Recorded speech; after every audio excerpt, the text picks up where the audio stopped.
après avoir inséré les icônes dans les différentes ellipses que nous avons créées juste avant les zones de texte, il ne reste plus que renseigner les autres informations.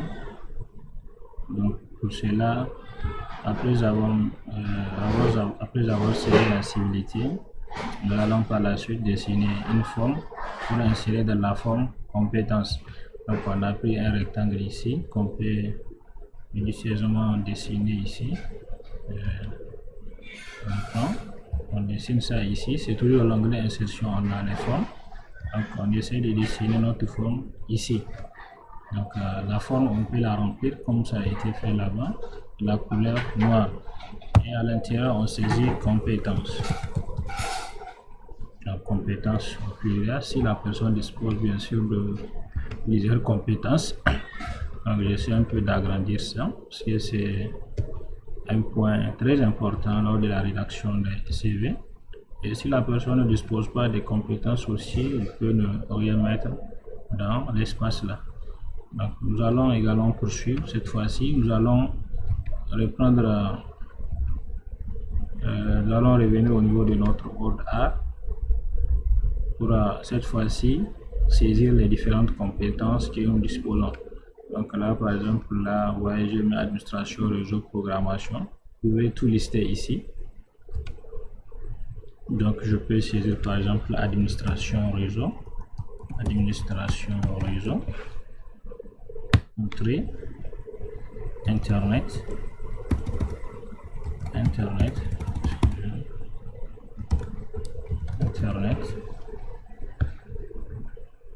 ainsi de suite. Donc là je vais m'arrêter par ces deux là. Donc si vous en disposez plus que ça, vous pouvez lister tout ce que vous maîtrisez. Donc là je vais encore réduire la taille pour ne pas ramener ça à 12. Et également j'essaie de faire les mises en forme. Je vais prendre la couleur noire, le remplissage de ce style.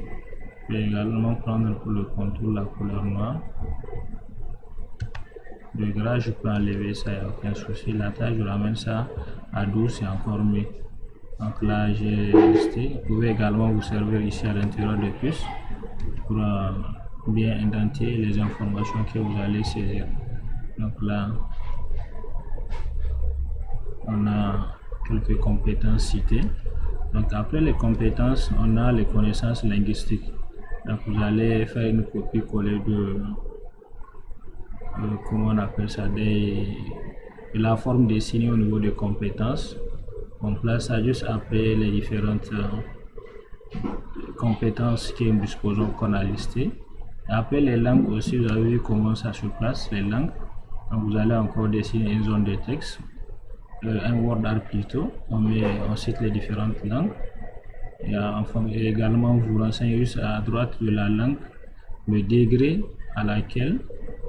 auquel vous parlez la langue. Et juste après ça, en bas, on a les centres d'intérêt. Également, ce qui est important toujours de la rédaction des CV Pro, le nom. Le nom, il faut que ça figure ici, et en grand caractère ici, au sommet de la page. Et juste après ça, vous pouvez prendre soit une zone de texte ou bien un word art, vous mettez votre diplôme. Donc là, si c'est licence, on renseigne licence. Donc après ça aussi, il y a un autre point à propos de.